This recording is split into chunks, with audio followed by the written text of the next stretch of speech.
Hello students, आप सबको नमस्कार।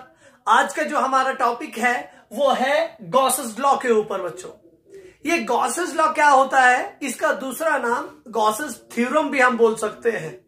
और बच्चों, इसकी इंपॉर्टेंस क्या है, ये लॉ क्या कहता है, आज मैं आपको उसके बारे में बताने जा रहा हूं। बच्चों, आप जानते हैं कि हमने लास्ट के वीडियोस में इलेक्ट्रिक फ्लक्स और एरिया वेक्टर के बारे में पढ़ा था और हमने कहा था कि इलेक्ट्रिक फ्लक्स जो होता है उसको कहा जाता है the total number of electric lines of force. वो पूरी लाइंस जो भी किसी एक पर्टिकुलर सरफेस एरिया को क्रॉस करती हैं, उनका नंबर जो है इलेक्ट्रिक फ्लक्स कहलाता है। तो बच्चों, अगर नंबर की बात हो रही है तो इसका मतलब इलेक्ट्रिक फ्लक्स एक स्केलर क्वांटिटी है। तो बच्चों, हमने मैथमेटिकली बोला था कि electric flux is the dot product of electric field intensity and the area vector. तो आज हम उस इलेक्ट्रिक फ्लक्स का एक दूसरा फॉर्मूला होता है, मतलब गॉस ने एक नया फॉर्मूला हमें बोला है कि उस फॉर्मूला से हम इलेक्ट्रिक फ्लक्स को कैलकुलेट कर सकते हैं। उस ही स्टेटमेंट को गॉसेस लॉ या गॉसेस थ्योरम कहते हैं। देखिए बच्चों, मैं यहां पर लिख रहा हूं कि आपके पास ये कॉन्सेप्ट जो है इलेक्ट्रिक फ्लक्स, इलेक्ट्रिक फ्लक्स को हमने लास्ट के वीडियो में एक्सप्लेन किया था और ये कहा था that electric flux is represented by phi and it is the dot product of electric field intensity and area vector। मैं इसको A से भी रिप्रेजेंट कर सकता हूं या S से भी रिप्रेजेंट कर सकता हूं, जो आपकी इच्छा होगी आप उसके अकॉर्डिंग लिख सकते हैं। तो यहां पर जब भी हम किसी डॉट प्रोडक्ट को क्या करते हैं, तोड़ते हैं, तो हम जानते हैं dot product in between the two vector quantities is always equal to the product of their magnitudes and the cosine of the angle in between them. मतलब इसी चीज को हम ये भी लिख सकते हैं ES cos थीटा। तो ये हमारे पास इलेक्ट्रिक फ्लक्स का एक कॉन्सेप्ट था जो हमने पढ़ा था। तो बच्चों, गॉसेस ने एक थ्योरम दिया, एक लॉ दिया, जिसमें उन्होंने कहा कि अगर हम क्लोज्ड सरफेसेस की बात करें, ध्यान रखिएगा क्लोज्ड सरफेस और साथ में 3D, इसका मतलब यहां पर मैं एक इंपॉर्टेंट चीज लिख रहा हूं, क्लोज्ड सरफेस, और ब्रैकेट में लिख देता हूं 3 डायमेंशनल। तो देखिए बच्चों, 3 डायमेंशनल डायग्राम्स, 3 डायमेंशनल फिगर्स आप जानते हैं। तो आपके पास अगर हम क्यूबॉइड की बात करें या क्यूब की बात करें या सिलेंडर की बात करें या कोन की बात करें, तो ये सारे के सारे जो डायग्राम्स हैं ये 3 डायमेंशनल डायग्राम्स हैं। तो यहां पर मैं फॉर एग्जांपल यहां पर मैं एक क्यूब बना देता हूं, ये भी एक 3D फिगर है। इसके सामने मैं एक क्यूबॉइड बना रहा हूं, ये भी एक 3 डायमेंशनल डायग्राम है।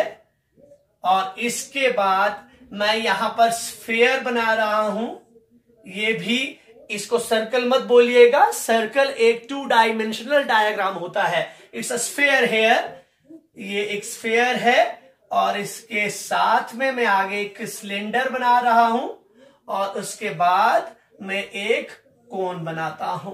तो देखिए बच्चों, ये क्यूब है, ये क्यूबॉइड है और ये स्फीयर है, यहां पर सिलेंडर बनाया है और next one is cone.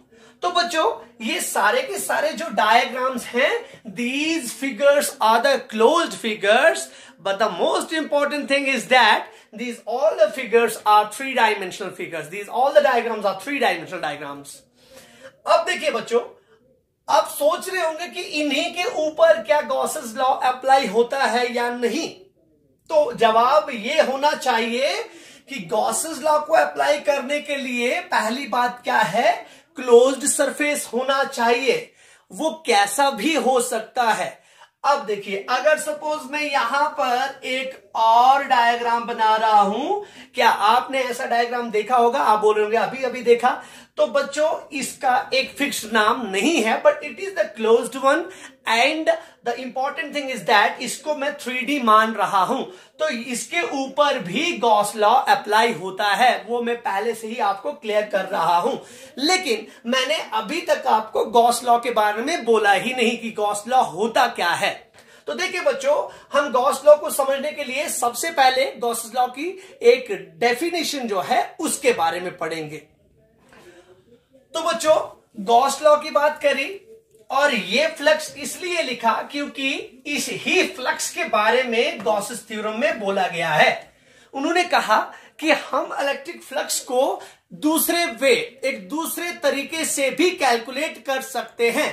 Although this is the mathematical calculation of the electric flux, but we can calculate the electric flux by another way, and that way is the statement of Gauss's theorem. तो देखिए बच्चों, मैं यहां पर Gauss's theorem का statement लिख रहा हूं, statement of the definition.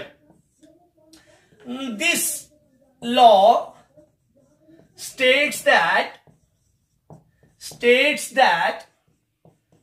the net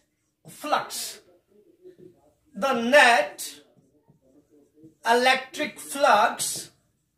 अब देखिए बच्चों, नेट इलेक्ट्रिक फ्लक्स मींस मैं यहां पर लिख सकता हूं phi net. Net electric flux किसके लिए? फॉर अ क्लोज्ड, क्या closed? Closed surface is always equals to, किसके बराबर होता है? To 1 upon epsilon naught, 1 upon epsilon naught times the total charge enclosed by the closed surface.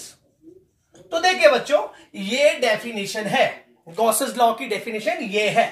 क्या कहा बच्चों उन्होंने ये कहा कि ये कहता है कि जितना भी एक नेट फ्लक्स जो होता है, अगर आपको किसी एक ऐसे क्लोज्ड सरफेस का फ्लक्स कैलकुलेट करना है जिसके अंदर टोटल चार्ज जो है अगर मैं Q मानता हूं, मतलब तो वो किसके बराबर होगा? Means phi net is always equals to 1 upon epsilon naught times, मतलब 1 upon epsilon naught multiplied by, किसके मल्टीप्लाई बच्चों? Multiplied by total charge. अब देखिए मैं इसको क्या लिख सकता हूं? इसको मैं यहां पर लिख सकता हूं that phi net is equals to Q upon epsilon naught. मैं यहां पर Q को भी Q नेट लिख देता हूं। ये मेरे पास गॉसेस थ्योरम है। अब देखिए बच्चों, अब ये गॉसेस थ्योरम है, इसके लिए मैं यहां पर अब मैंने Q चार्ज रखा है। सपोज मैं यहां पर एक रिप्रेजेंटेशन बना देता हूं, तो उम्मीद करता हूं कि आपने ये लिख दिया होगा। अब मैं इसको क्या करता हूं, यही कॉन्सेप्ट यहां पर इस्तेमाल करता हूं। इसका मतलब ये हो जाता है बच्चों कि हमारे पास जो गॉसेस थ्योरम है वो हो जाएगा phi net is equals to, देखिए बच्चों, Q net upon epsilon naught. या इसको किसके बराबर बोल सकते हैं? इसको हम बोल सकते हैं E डॉट ds, या हम इसको किसके बराबर बोल सकते हैं? देखिए फाई नेट है, यहां पर E डॉट ds के बदले अगर आप सिंपल E डॉट s डालेंगे, क्योंकि आपके पास ds तो छोटे से एलिमेंट की बात हो रही, E डॉट s, या इसको क्या लिख सकते हैं आप? आप इसको तोड़ दीजिए, es cos थीटा। तो ये पूरा का पूरा क्या है? ये पूरा का पूरा गॉसेस लॉ है। अब देखिए, अब मैं आपको एक रिप्रेजेंटेशन बताता हूं। यहां पर मैं स्टेटमेंट को मिटा दूंगा और रिप्रेजेंटेशन बता दूंगा आपको। सपोज मैं यहां पर एक चार्ज लेता हूं, मैंने यहां पर एक प्लस Q चार्ज लिया, और बच्चों इस चार्ज को एनक्लोज किया, इस चार्ज को मैंने एक diagram 3D structure, 3D figure, 3D diagram के अंदर एनक्लोज किया। और वो 3D डायग्राम मैंने क्या रख दी बच्चों, कंसीडर कर रहा हूं कि वो 3D डायग्राम मेरे पास एक स्फीयर है, ये मैंने एक स्फीयर माना। अब बोलिए बच्चों, स्फीयर माना तो यहां पर क्या है, ये चार्ज इसके अंदर है।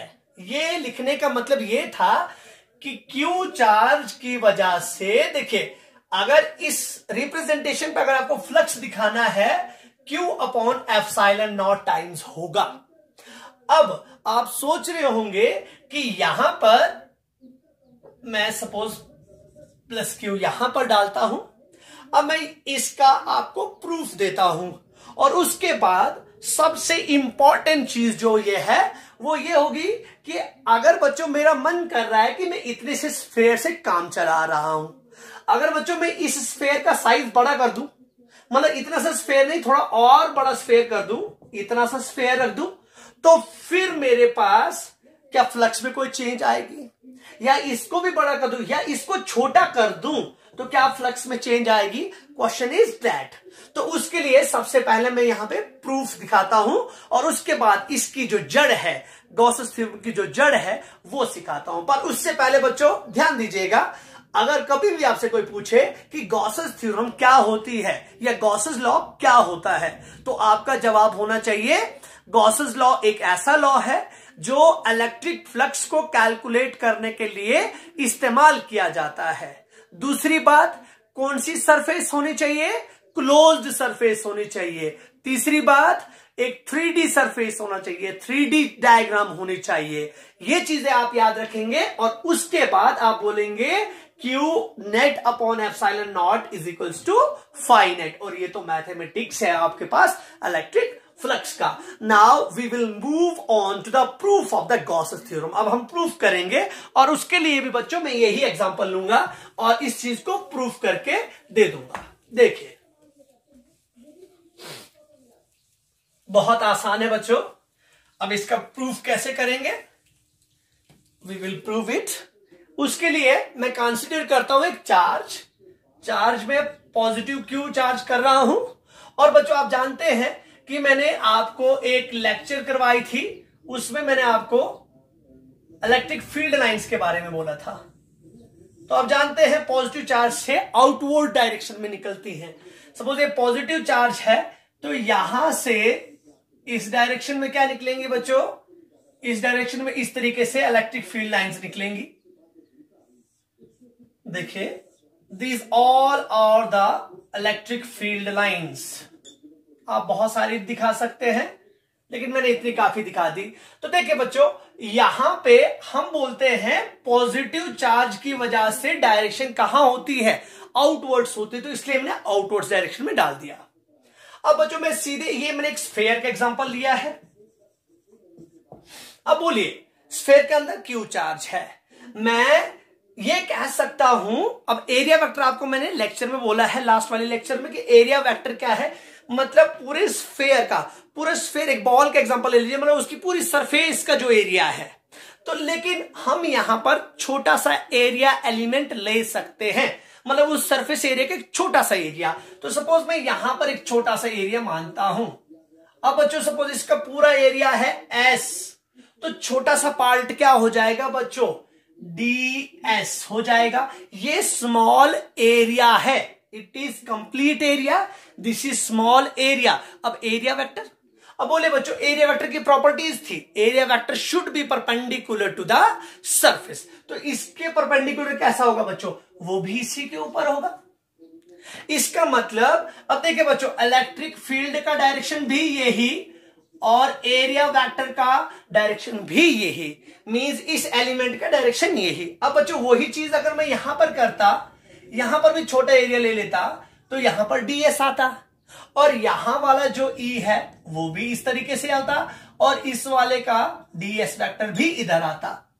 अब आप सोच रहे हैं कि इन सब के ऊपर ऐसा होगा? यस, डेफिनेटली ऐसा ही होगा। यहां पर भी ds, इस डायरेक्शन में ds वेक्टर, इस डायरेक्शन में E। इसका मतलब इलेक्ट्रिक फील्ड इंटेंसिटी का डायरेक्शन आउटवर्ड्स होता है, ये आप सब जानते हैं। मैं यहां पर भी ds डालूंगा, ds vector, ds vector, ds vector. अब यहां पर आपके पास ये भी ds छोटा सा एरिया और इसका ds वेक्टर। अब हम क्या करेंगे, हमने देखा कि ये स्फेयर के मैंने छोटे छोटे बहुत सारे एरियाज लिए, छोटे छोटे एरिया एलिमेंट्स लिए। अगर छोटे छोटे एरिया एलिमेंट्स लिए तो यहां पर भी ले लेता हूं, यहां पर भी ds और उसका ds वेक्टर। अब आप सोच सकते हैं कि हमारे इन छोटे छोटे एरिया एलिमेंट्स से क्या बना हुआ है, ये पूरा का पूरा स्फेयर बना हुआ है और चार्ज हमारे यहां पर सेंटर पर लोकेट कर रहा है। अब हम क्या कहेंगे कि अगर इन छोटे छोटे एरिया से पूरा स्फेयर बना है तो हम क्या कर सकते हैं, एक छोटे से एरिया एलिमेंट को लेके चल सकते हैं। मतलब यहां से लेके अगर इस एरिया एलिमेंट की बात की जाए तो यहां पर इस वाले पॉइंट पर अगर फील्ड दिखाना हो तो हमें किसकी जरूरत पड़ती है इलेक्ट्रिक फील्ड को निकालने के लिए बच्चों, हमें जरूरत पड़ती है डिस्टेंस की। तो इसका मतलब यहां से लेके यहां तक डिस्टेंस हमें मालूम होना चाहिए, ये डिस्टेंस r होती है। और बच्चों हर एक पॉइंट पे अगर डिस्टेंस देखेंगे तो वो r आएगी, क्योंकि यहां पर हम किसकी बात करते हैं, यूनिफॉर्मिटी की बात करते हैं। तो देखिए बच्चों, अब मैं यहां पर क्या करता हूं, यहां पर लिखता हूं that electric field intensity, electric field intensity at a point.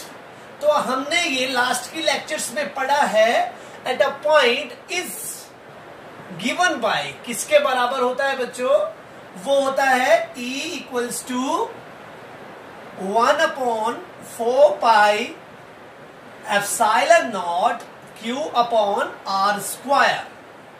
तो बच्चों मैं इसको इक्वेशन नंबर 1 पुट करूंगा।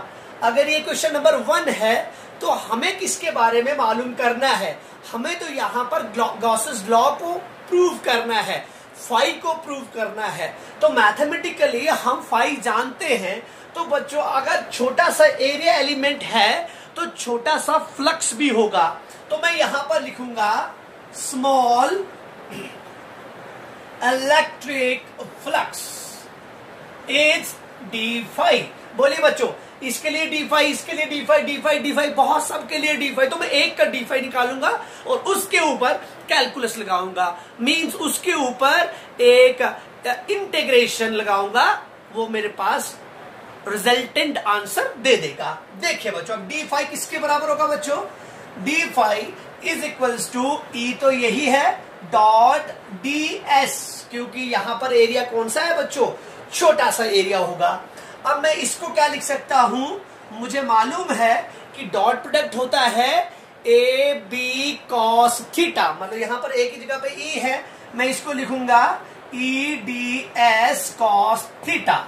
तो बोले बच्चों, ई और डी एस के बीच में थीटा क्या है, दोनों के दोनों एक डायरेक्शन में हैं, तो थीटा 0 होगा। तो इसकी कंसेप्ट ले रहा हूं मैं, हर एक पॉइंट पर वही चीज होगी बच्चों। तो यहां पर कॉस थीटा, अगर थीटा 0 है तो कॉस 0 होता है 1 के बराबर। तो मैं इसको लिख सकता हूं ई डी एस, क्योंकि कॉस थीटा कॉस 0 किसके बराबर हो जाएगा, कॉस 0, और ये आ जाएगा ई डी एस। बोले बच्चों, ये तो छोटा सा फ्लक्स है, मुझे कौन सा फ्लक्स चाहिए, मुझे कंप्लीट फ्लक्स चाहिए। अब कंप्लीट फ्लक्स चाहिए तो किसके बराबर आएगा बच्चों, मुझे कंप्लीट फ्लक्स के लिए ये क्वेश्चन नंबर 1 आप याद रख लेंगे। यहां पर मैं फ्लक्स के लिए क्या करने वाला हूं, इंटीग्रेट करने वाला हूं। देयरफॉर इंटीग्रेटिंग, अब बोले बच्चों, ये अगर मैं फाई की बात करूं तो याद रख लीजिएगा, यहां पर क्लोज्ड इंटीग्रल होगा। क्लोज्ड इंटीग्रल, ये वाली जो चीज है, ये क्लोज्ड इंटीग्रल रिप्रेजेंट करवाती है। और आगे भी लिखने वाला हूं closed integral of E D S. देखिए बच्चों, ई डी एस, पर यहां पे अगर मैं सरफेस लिख दूं तो कोई प्रॉब्लम वाली बात नहीं होनी चाहिए, क्योंकि क्लोज सरफेस इंटीग्रल की बात हो रही है और ये चीज किसके बराबर है बच्चों, ये है फाई नेट के बराबर। अब बोले बच्चों ये किसके बराबर हो जाएगा, अब मैं इसमें इसका इस्तेमाल करूंगा, ई को यहां पर रखूंगा और उसके बाद मेरे पास कंप्लीट सॉल्यूशन हो जाएगा। देखिए ई को यहां पर रखूंगा तो किसके बराबर हो जाएगा बच्चों, closed integral 1/4 pi epsilon naught Q upon R square ds, क्योंकि cos 0 तो मैं कर चुका हूं। अब बोले बच्चों इंटीग्रेशन यहां पर साथ में मैं लिख सकता हूं सरफेस इंटीग्रल, तो ds के ऊपर इंटीग्रेशन होगी, ये सारा का सारा कहां चला जाएगा, बाहर, यह जाएगा q upon 4 pi epsilon naught R square close surface integral of ds। अब बोलिए बच्चों मैंने किसका एग्जांपल लिया है, मैंने स्फेयर का एग्जांपल लिया है। अगर बच्चों मैंने स्फेयर का एग्जांपल लिया है तो स्फेयर का सरफेस एरिया क्या होता है, मतलब छोटा सा सरफेस एरिया, तो पूरा सरफेस एरिया क्या आ जाएगा बच्चों, आप 9th स्टैंडर्ड में पढ़ चुके हैं सरफेस एरियाज एंड वॉल्यूम्स में।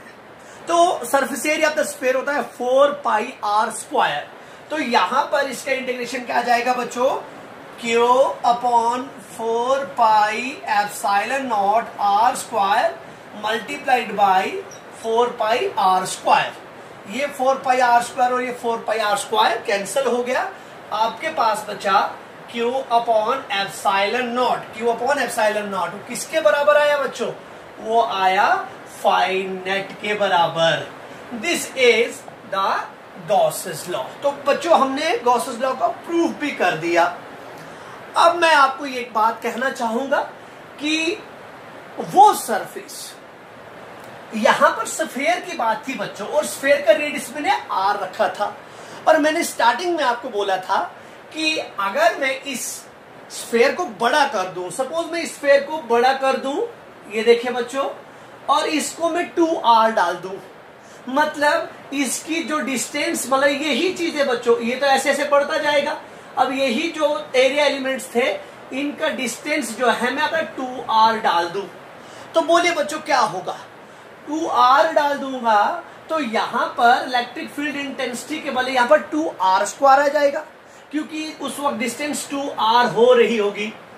तो बच्चों अगर 2r स्क्वायर रख दूंगा तो यहां पर 2r स्क्वायर किसके बजाय 2 2 4r स्क्वायर ये आ जाएगा, और यहां पर जो है सरफेस एरिया के लिए 4 पाई r स्क्वायर नहीं आएगा, बल्कि यहां पर भी 4 पाई और r, इसका भी तो 2r बना होगा, 2r स्क्वायर। इसका मतलब ये दोबारा से ये वाली चीज कैंसिल आउट करेगा, चाहे 2r हो, चाहे 3r हो, चाहे 4r हो।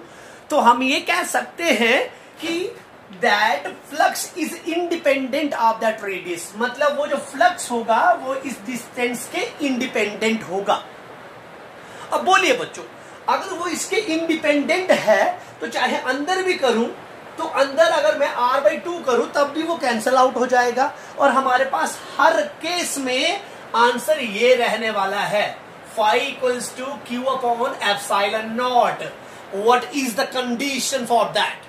The condition for that is this Q should be enclosed inside that surface. But what surface? उस सरफेस का नाम स्पेशली दिया गया, that surface is called Gaussian surface.